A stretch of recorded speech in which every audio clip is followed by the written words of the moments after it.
Llegados a este punto, creo que vale preguntarse, ¿es Peiret solamente una referencia azarosa del pensamiento socialista en la Argentina, por su presencia en el Congreso de París?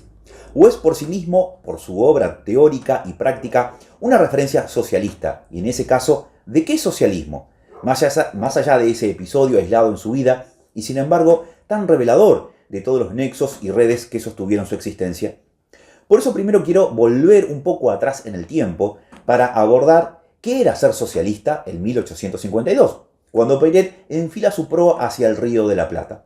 El término todavía estaba lejos de las resonancias que adquirirá en años posteriores, cuando Marx avanzará en la pretenciosa definición de rigurosidad científica para su pensamiento económico y social, pero sin duda más cerca de esas resonancias que del uso que Esteban Echeverría le diera en su célebre Dogma, donde lo emplea prácticamente como sinónimo de social.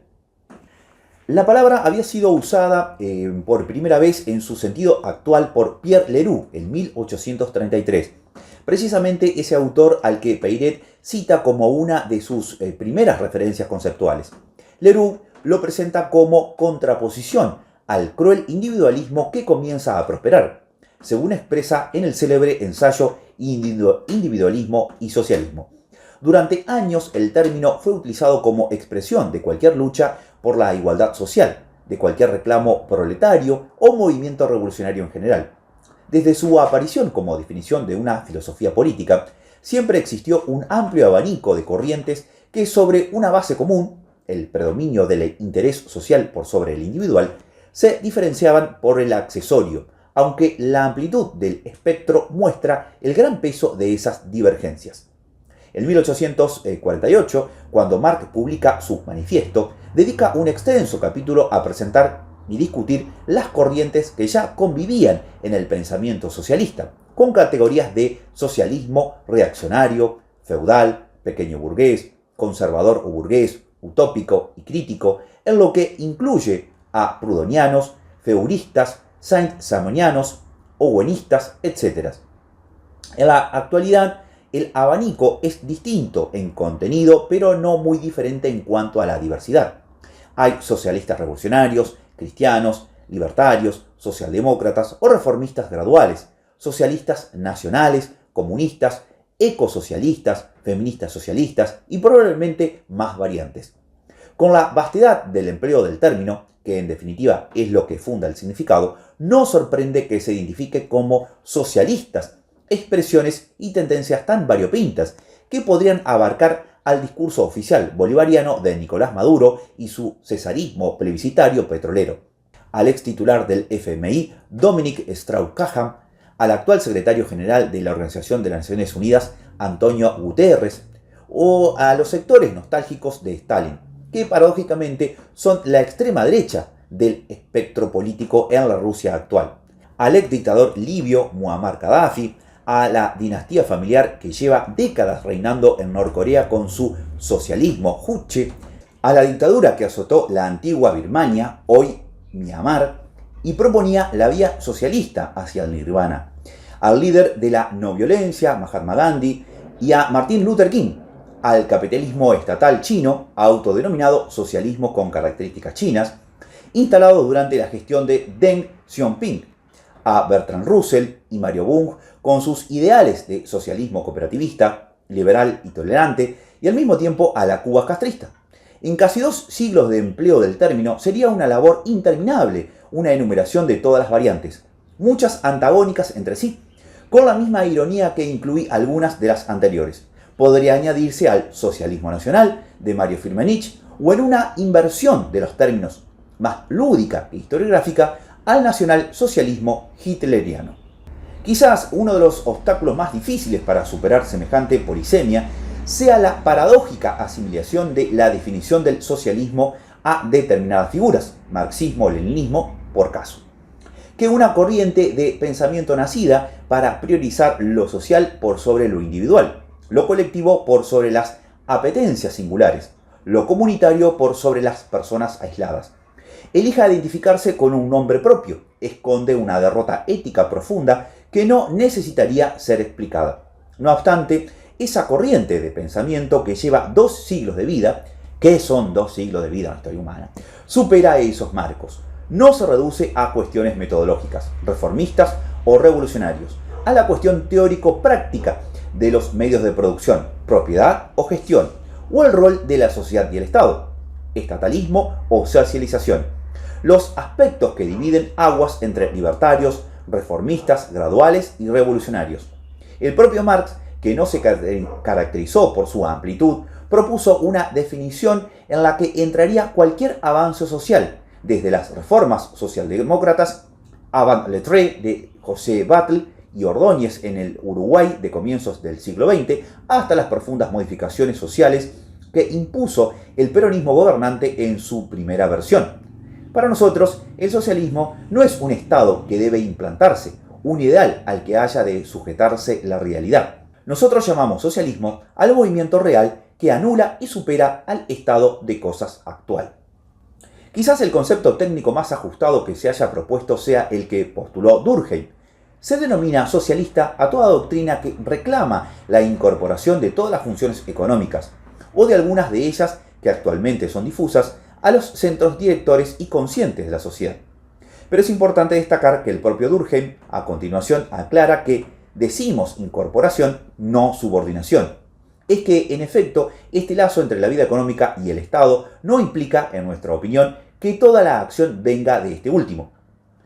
Ese es, a mi juicio, el socialismo libertario en el que debe incluir la cosmovisión de Alejo Peiret, una reforma organizativa adecuada para impulsar el cambio social, cuyo desarrollo diluye o reformule la idea del Estado al darle protagonismo a la sociedad.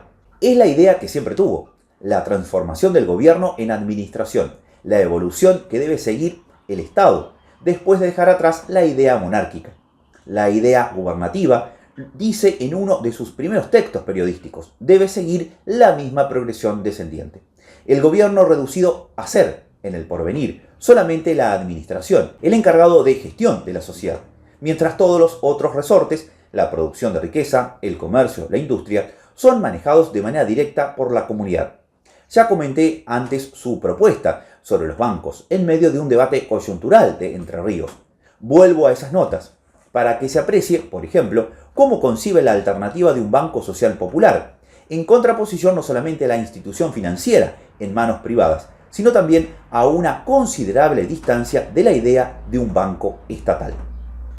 No quiero decir que el crédito debe ser regenteado por el gobierno, porque tampoco tengo fe en la moralidad de los gobiernos. El verdadero banco nacional será el banco social, popular, del cual todos los ciudadanos serán accionistas y suscriptores, pero debe estar completamente independiente del Estado y desligado de todo compromiso con él, representado únicamente la sociedad trabajadora y productora. Este banco realiza, en fin, en la parte económica la soberanía del pueblo, la república, y de una aplicación continua. Practica los principios de libertad y de igualdad proclamados en nuestras constituciones y que hasta ahora no pasan de abstracciones de metafísica política. Utopía, dirán algunos. Y sin embargo, no es más que la generalización de un hecho que se verifica todos los días, en todos los centros importantes de población. Quiero decir, la sociedad de socorros mutuos. ¿Por qué no podría aplicarse la mutualidad al crédito y a la circulación?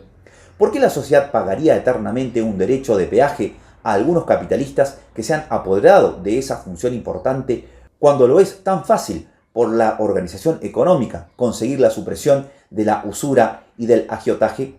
No lo comprendemos. Falta solamente que los amigos del pueblo tomen la iniciativa para que esa revolución se consume y que la igualdad se reúna con la moralidad en el mundo social. Los bancos necesitan reformas y reglamentación, mientras el pueblo mejor informado no tome la determinación de organizar el crédito y la circulación por sí mismo y para sí mismo. Si el pueblo quiere salvarse definitivamente de la crisis, de la quiebra, de la ruina y de la miseria, debe obrar de por sí, dirigir, como decía Franklin, sus propios negocios. En una palabra, ser soberano y no sirviente, como lo es hasta la fecha, al menos en el orden económico. Otro párrafo me parece revelador. En una de sus notas sobre la economía como ciencia, e inspirado otra vez en Lavallée, asegura que la cuestión social no es una cuestión de repartición. Es preciso mejorar la condición de las clases trabajadoras. ¿Se puede o no se puede? Hay tres respuestas, dice, tres formas de plantear la organización de la economía. El que quiere el restablecimiento del régimen antiguo, el socialismo, que quiere el cambio radical del orden social. Y en fin, la economía ortodoxa, que pretende que todo se resolverá por la libertad y la acción de las leyes naturales. Las tres opciones, dice Peiret, tienen dificultades insuperables. Al pasado no se puede volver. Una transformación general y brusca de la sociedad no es menos imposible que la anterior. Y dejar librado todo al laissez-faire, a las leyes naturales, es contentarse con las palabras vanas, porque sin duda los hechos existentes y la organización actual son el resultado necesario de algunas causas. Pero esas causas no son leyes naturales, son hechos humanos. Las ideas, las costumbres, las creencias que pueden modificarse y modificándose resultarán otras leyes y otras costumbres. El socialismo económico, entendido como estatismo, en otros textos se refiere a esa corriente como comunismo, como vimos, tampoco es la opción. Lo dirá poco después con mayor énfasis. Otros adeptos rezagados de Campanella, de Tomás Moro, de los pitagorianos, de Licurgo, quisieron establecer el comunismo, lo que era caer en el otro extremo, introduciendo el despotismo del Estado a todos los ramos de la actividad humana, haciendo la reglamentación general de todas las tareas industriales, convirtiendo a la sociedad en un convento o en un cuartel, destruyendo la personalidad para fundar la igualdad. Esa utopía volvió a presentarse como Beowulf y que fue ahogada en la sangre. Pero guillotinar no es responder. Por lo tanto, debe haber una cuarta salida, que sin pretender una reforma total y radical de la sociedad, se presenta en forma de una economía democratizada, como fuerte protagonismo de la sociedad, los productores y consumidores, con formas cooperativas y asociativas, y con un Estado no burocrático, que regula excesos y redistribuye los ingresos procurando igualar oportunidades, interviniendo en los contratos de la industria y de la agricultura, dado que es un error peligroso creer que bastaría desarmar el Estado y liberar a los hombres de toda traba para que el orden se establezca.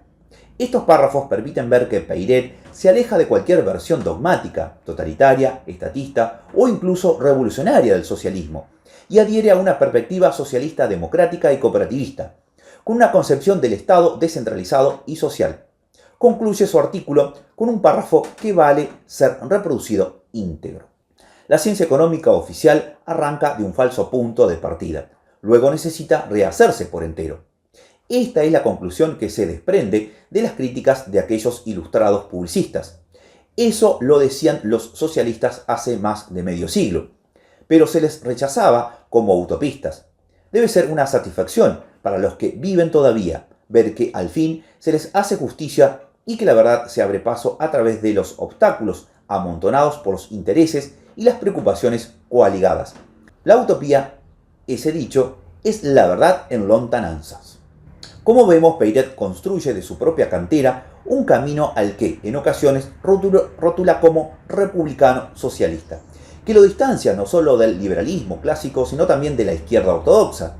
Quiere distribución y progresividad, pero tiene en claro que donde hay interferencia arbitraria con los recursos y la propiedad, no hay libertad sino despotismo.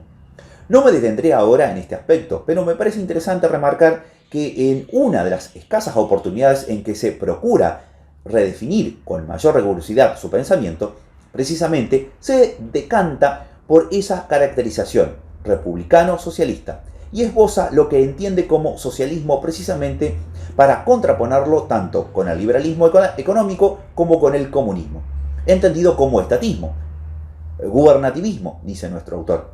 Reproduzco sus palabras en una cita que resulta, en mi opinión, tan extensa como necesaria.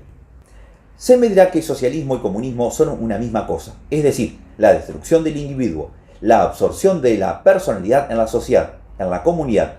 La palabra socialismo no es tal vez la más aparente para expresar la tendencia que manifiesta. Lo que significa, a juicio mío y creo, de todos mis correligionarios, es reforma social, derecho económico y, si se quiere, reacción contra la exageración del individualismo que quiere sobreponerse a los demás y que fue caracterizado por la famosa fórmula dejar hacer, dejar pasar. En una palabra, contra la anarquía económica que siguió a la Revolución Francesa y que produjo finalmente la aristocracia capitalista, el nuevo feudalismo, bancocrático que denomina la Europa, sumiendo a la miseria a todas las clases trabajadoras. Pero ha sido adoptada por amigos y enemigos, y es difícil cambiarla por otra nueva.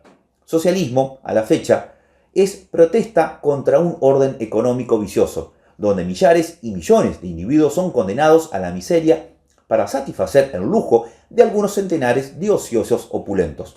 El socialismo es la igualdad ante el trabajo, complemento de la igualdad ante Dios, que fue proclamada por la Revolución Cristiana, de la igualdad ante la razón, que fue proclamada por Lutero y la Reforma, de la igualdad ante la ley, que fue proclamada por la filosofía del siglo XVII y la Revolución Francesa.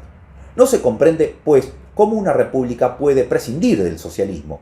La república es el derecho abstracto, el socialismo es el derecho concreto. La ecuación es perfecta. Cada individuo es responsable de sí mismo, lo sabemos.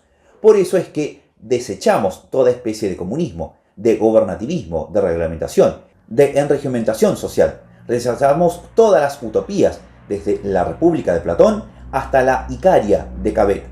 No queremos que el Estado se convierta en convento, en cuartel, en taller, para distribuir el maná, la vida, panet et irencet a todos los ciudadanos. Pero el Estado, representación del pueblo, no debe tampoco proteger con la fuerza de sus bayonetas la explotación del hombre por el hombre, y ser el órgano de una casta parásita. El Estado, en lugar de fomentar privilegios, debe derribar los obstáculos que se oponen a la acción de la libertad, al desarrollo de la igualdad. No le pedimos que cree las instituciones del socialismo porque el Estado no tiene fuerza creadora alguna. Pedimos que las deje hacer, crecer y engrandecer. La fuerza de colectividad que existe para todos, pedimos que no la deje absorber en provecho exclusivo de algunos.